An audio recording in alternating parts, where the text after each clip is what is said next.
여러분, 진짜 큰일 났습니다.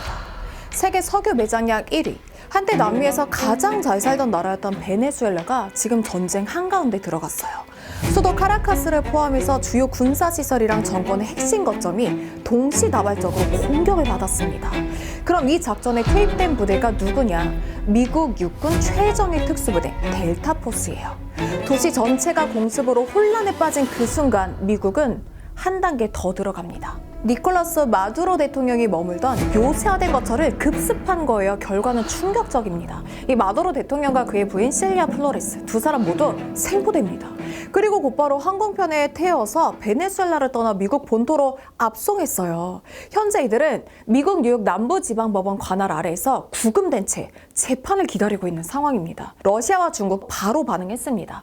주권 국가에 대한 명백한 본토에 대한 공격이다. 이렇게 강하게 반발하고 있거든요.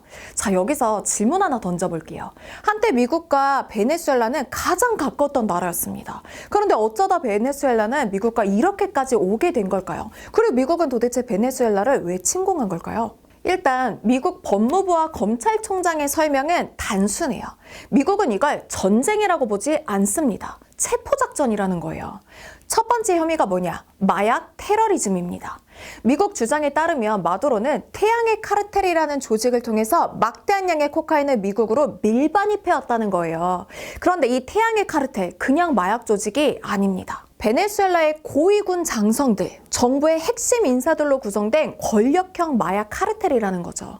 이름도 상징적이에요. 장군들의 계급장에 새겨진 태양 문양에서 이름이 나왔어요. 미국 검찰은 이렇게 말합니다. 마두로 정권이 콜롬비아에 이 무장반군 조직이랑 손을 잡고 연간 수백 톤의 코카인을 미국으로 보냈다는 거예요. 그러니까 단순히 돈을 벌려고 한 게 아니라 미국 사회를 병들게 하려고 마약을 무기처럼 썼다는 거죠. 미국이 두 번째로 강조한 게 있습니다. 바로 군용 살상 무기예요. 검찰 주장에 따르면 마두로는 마약 운송을 보호하기 위해서 군용 기관총과 자동화기, 심지어 지대공 미사일까지 조직원들에게 제공하거나 직접 쓰게 했다는 거예요. 이 무기들이 베네수엘라 내부용이 아니라 미국으로 향하는 항공기와 선박을 보호하고 필요한 경우에는 미군이나 미 사법당국의 접근을 막기 위한 용도로 무기를 활용하려고 했다는 겁니다. 여기서 핵심 포인트가 나옵니다. 왜 미국이 유독 기계총을 강조하느냐? 미국 법상 마약 범죄의 군용 자동화 기기가 결합되면은 형량이 최소 30년에서 최대 종신형까지 갑니다. 그러니까 미국은 마두로를 그냥 논란 많은 독재자로 보는 게 아니라 미국의 국가안보를 위협한 마약 카르텔의 수괴로 규정하고 있는 거예요. 여기에 미국은 또 하나의 명분을 얹습니다. 민주주의의 회복이라는 거죠. 2024년 7월 베네수엘라 대선을 두고서 국제사회와 야권은 이 선거 마두로가 졌다 이렇게 발표를 했어요. 야권은 투표소 개표 결과표의 약 80%를 확보해서 공개를 해요. 그 데이터를 보면 야권 후보 에드문도 곤살레스가 약 67%, 마두로는 약 30%로 더블 스코어에 가깝게 마두로가 패배를 했거든요. 그런데 마두로 정권이 이미 선관위를 장악했어요. 그러니까 선관위는 상세 데이터는 공개도 하지 않고 마두로가 51%로 승리했다고 일방적으로 발표를 하죠. 이외에 군대랑 경찰을 동원해서 부정선거 반대 시위를 진압했고요. 부정선거의 피해자인 야권 정치인들이 오히려 망명하거나 은신한 상황입니다. 그런데 단지 이것만이 미국이 베네수엘라를 침공한 이유일까요? 전문가들은 말합니다. 이걸 민주주의 이야기만으로는 설명할 수 없다는 거예요. 이 사건의 뿌리를 들어가 보면요, 세 개의 키워드가 나옵니다. 석유, 중국, 러시아죠. 역사를 얘기를 안 할 수가 없어요. 베네수엘라는 1922년 유전이 발견되면서 농업국가에서 단숨에 부자 나라가 돼요. 놀라지 마세요. 1950년대에는 세계 GDP 4위까지 올라가거든요. 하지만 문제가 있었어요. 석유에 너무 올인했다는 거죠. 석유를 워낙 많이 팔다 보니까 베네수엘라엔 달러가 쏟아져요.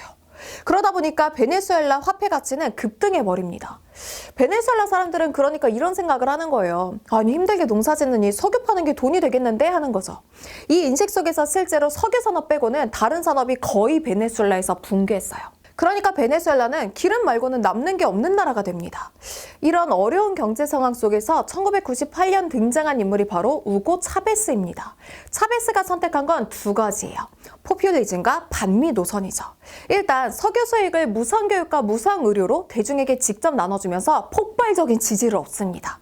그리고 동시에 미국 자본이 장악한 석유 산업을 국유화하면서 노골적인 반미 노선을 택했어요. 문제는 여기서부터입니다. 숙련된 외국 기술자들이 있을 거 아니에요. 그 기술자들을 내쫓고 차베스가 자신의 측근들을 석유공사에 앉히면서요.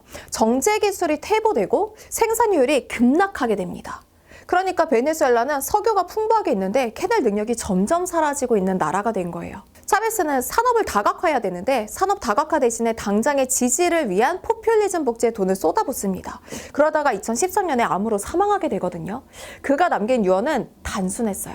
자신의 후계자 마두로를 대통령으로 찍어라는 것이었죠. 마두로는 근소한 차이로 대통령이 되지만 곧바로 악몽이 시작됩니다. 2014년 국제유가가 폭락한 거예요. 배럴당 100달러 하던 기름값이 반토막 나게 되고요. 베네수엘라는 달러 수입이 끊기게 되죠. 연쇄적으로 베네수엘라 경제도 붕괴했어요. 심지어는 식량이나 약, 생필품 수입도 중단이 되거든요. 그런데 베네수엘라에서는 제조업이 이미 붕괴된 상태니까 내부에서 필요한 물자를 찍어낼 수도 없는 거예요. 그래서 마두로는 선택합니다. 돈을 찍어내기로요. 결과는 초인플레이션으로 이어지죠. 놀라지 마세요. 2018년 한 해에만 물가 상승률이 최대 170만 %까지 올랐습니다. 아침에 산 빵 가격이 저녁에 바뀌는 정도였어요. 예를 들어 2017년에 10,000원이었던 치킨 한 마리가 딱 1년 뒤인 2018년에는 약 650만 원이 된 셈입니다. 그러니까 화폐는 휴지 조각이 되고요. 사람들은 지폐로 공예품을 만들 정도로 경제가 붕괴했어요. 그런데도 정권은 놀랍게도 버텼습니다. 이유는 단순해요. 중국과 러시아가 뒤에 있어줬거든요. 중국은 베네수엘라에 돈을 빌려줘서 숨통을 틔워줬어요. 그리고 베네수엘라는 중국의 돈 대신 석유로 돈을 갚았거든요. 그래서 통계상으로는 베네수엘라가 중국의 석유를 수출하고 있는 것처럼 보이지만 실제로는 빚을 갖고 있는 상태입니다. 러시아는 베네수엘라의 세탁창고 역할을 합니다. 미국과 유럽이 베네수엘라에 경제 제재를 가하고 있거든요. 이 제재를 피해서 유통 네트워크를 러시아가 만들어주는 거예요. 러시아는 왜 이럴까요? 일단 미국의 앞마당인 남미에 러시아가 발을 걸쳐둘 수 있잖아요. 미국 입장에서 보면 중국은 베네수엘라의 돈줄이고 러시아는 숨통입니다. 그래서 미국이 이번에 이렇게 움직인 거죠. 이 장면 사실 낯설지 않습니다.